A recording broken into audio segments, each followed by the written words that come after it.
নাটক করিস না, তোর পায়ে ধরে ধরে আয় তুই ঘরে আয়। দেখ এলাকায় মানুষজন দেখতেছে, আমার কিন্তু এলাকায় একটা মান ইজ্জত আছে, সবাই কিন্তু জানে তুই মতি মিয়ার বউ। নাটক করিস না, বউ আয় বাড়িতে আয়। নাটক তো তুই করতেছিস। আমি এখন আমার ভাইগো বাড়ি যাবো, এরপর আমার বাইরেই তোর বিচার করবো। শুনবি না তুই আমার কথা? না শুনবো না। এত দেমাগ তোর, তোর যদি যাইতে হয় তোর বাইরে বাড়ি, তাহলে তোর আমার লাশের উপরে যাইতে হবে। আমার উপরে ধুর, এত দেমাগ।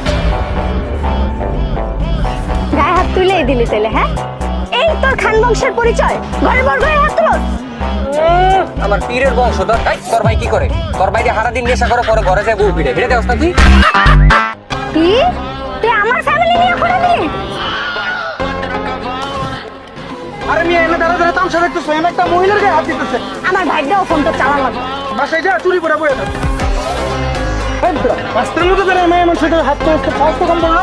হ্যাঁ, আরে ভাই আপনি হুদাই পেঁচাইতেছেন, ওরে দেখতে দেয়া যায় একটা বোর মতো, বাস্তব একটা শাস্তি।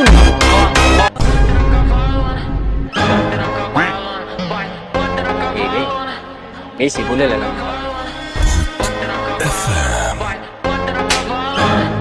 মতি মিয়া নাম ওর, এই এলাকায় ওর একটা মান সম্মান আছে।